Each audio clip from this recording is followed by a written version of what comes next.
What's going on? It's Taisophon and I'm coming at you guys with another video. First off, I hope everyone had a great holiday and a solid start to the new year. I know this time of year could feel like a reset or sometimes just exhausting, but I appreciate you taking your time to be here. So let's get into it. When people talk about Final Fantasy XVI, they usually focus on the combat, the icon fights, or how dark the story gets. But the more time I spent with this game, the more I realized something. Final Fantasy XVI has a lot to say about real life. Not in a preachy way, not in a here's the moral of the story kind of way, but in the quiet moments, in the way characters talk about themselves, in the way they survive things they shouldn't have survived. So today, I want to talk about some life lessons Final Fantasy XVI teaches us and why Clive's journey might hit closer to home than you expect. Stay back, Uncle. Gladly. Lesson 1. You are not the role the world gave you. One of the first things Final Fantasy XVI does is take everything away from Clive. They take his home, his family, his future, and from that moment on, the world decides what he's supposed to be. He's a soldier, then a slave, then a weapon, and what hurts the most is that Clive starts to believe it. If you've ever felt stuck in a role you didn't choose, maybe defined by your past, your mistakes, or your expectations other people put on you, Clive's story probably feels uncomfortably familiar. What the game does really well is show that breaking out of that mindset doesn't happen all at once. Clive doesn't suddenly wake up confident and healed. He slowly starts asking himself a dangerous question. What if I'm more than this? And that's the lesson. You don't have to know who you're meant to be yet. You just have to believe you're allowed to be more than what you currently are. Lesson 2. Hating yourself won't fix what you've been through. For a huge part of the game, Clive is driven by anger. He's driven by guilt, by this need to punish someone for what happened at Phoenix Gate. And then comes the truth. The monster he's been chasing is himself. Clive isn't just fighting enemies, he's fighting the version of himself he can't forgive. That hit hard for me because that's how a lot of us deal with trauma. We don't just feel bad about what happened, we turn that pain inward. We convince ourselves that we deserve to suffer or that we're broken beyond repair. Final Fantasy XVI doesn't say Clive is innocent, but it also doesn't say that he's beyond saving. The moment that he accepts that Ifrit is part of him isn't about pride, it's about responsibility, about saying I can't change what happened, but I can choose what happens next.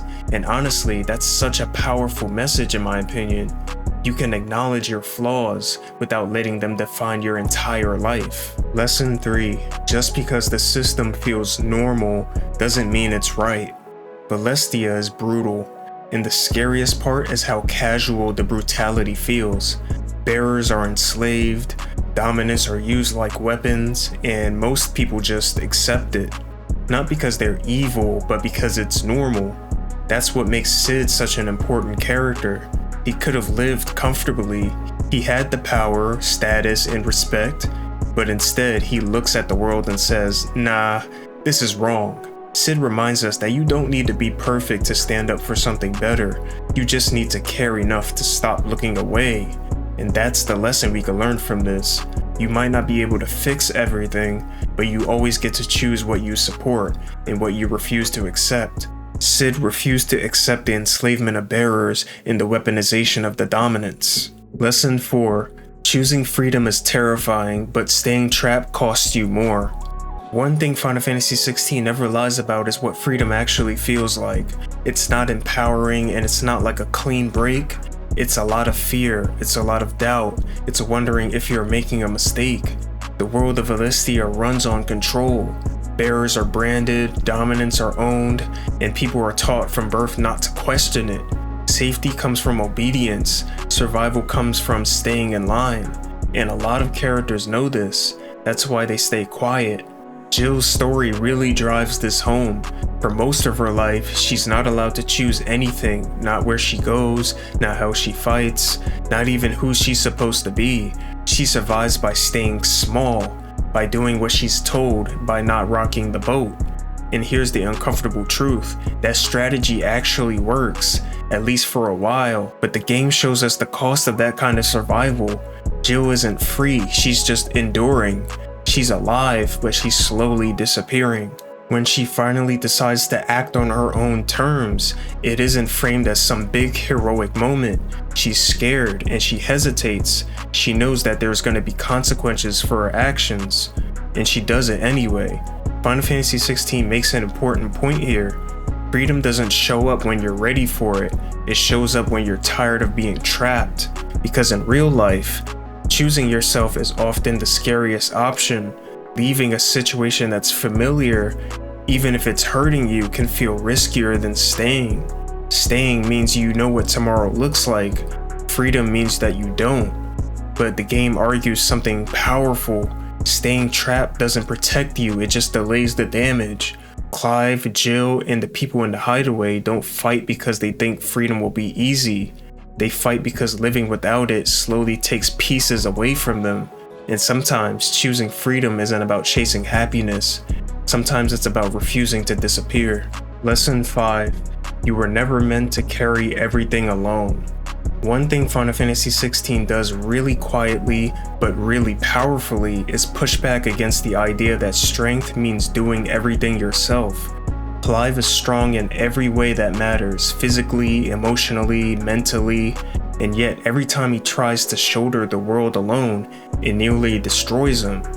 Early on, Clive isolates himself, keeps his distance.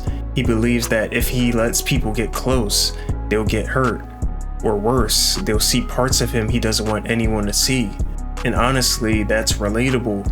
A lot of us learn to survive by becoming self-sufficient, by not asking for help, by telling ourselves, I got this, even when we really don't. But Final Fantasy XVI keeps showing us the same truth over and over again. Clive doesn't move forward because he's alone. He moves forward because he isn't alone. Jill is there at certain moments when Clive is exhausted, when he's doubting himself. She doesn't fix him necessarily, but she reminds him that he's human. Sid gives Clive direction when Clive doesn't know what to do with his own power. He doesn't demand perfection, he trusts Clive to grow into something stronger and something better.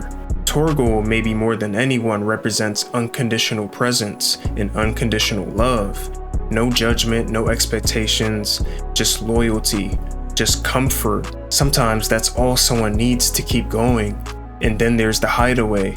The hideaway isn't just a base, it's proof that survival doesn't have to be lonely. It's people cooking, it's people laughing, arguing, healing, people choosing to build something together instead of facing the world on their own. The game's message here is subtle but important. Needing help doesn't make you weak, it means you're human. Clive becomes stronger not by hardening himself, but by letting others stand beside him, by trusting them with his burden, even when it feels risky. And in real life, that might be one of the hardest lessons to learn. You don't have to suffer in silence to be strong. You don't have to earn support by being perfect. And you don't have to carry everything by yourself. Sometimes letting someone walk with you is the bravest thing that you could do. Lesson 6. Hope is an act of defiance. By the time you reach the end of Final Fantasy XVI, the world is exhausted. Celestia is scarred. The systems that ruled it for generations are collapsing. There's no guarantee that things will get better, and the game never pretends otherwise. And that's what makes its message about hope so powerful. Clive doesn't fight because he believes everything will work out perfectly. He fights because he believes people deserve a chance to choose their own future, even if the future is uncertain, even if he won't be there to see it. That kind of hope isn't loud. It isn't optimistic for the sake of being optimistic. It's quiet, steady, and intentional. Final Fantasy XVI makes it clear that hope isn't something that magically appears when life gets easier. It's something you decide to hold on to because life gets tough. We see this through the people of the hideaway, former bearers, outcasts, people who have lost everything. None of them know what tomorrow will look like, but they still wake up. They still help each other. They still believe that what they're building matters. And that's a very powerful message, because in real life, hope often feels risky. Being hopeful means opening yourself up to disappointment. It means believing in something that might not work out. Cynicism feels safer. Lower expectations feel safer, but Final Fantasy XVI challenges that mindset and says, choosing hope isn't weakness, it's resistance. It's refusing to let the worst parts of the world be the final word. It's choosing to care, even when caring hurts. And sometimes, hope doesn't mean believing everything will be okay. Sometimes it means believing that what you do still matters. Final Fantasy XVI isn't just a story about gods and monsters. It's about living with guilt, about breaking free from expectations, about choosing compassion in a world that tells you not to.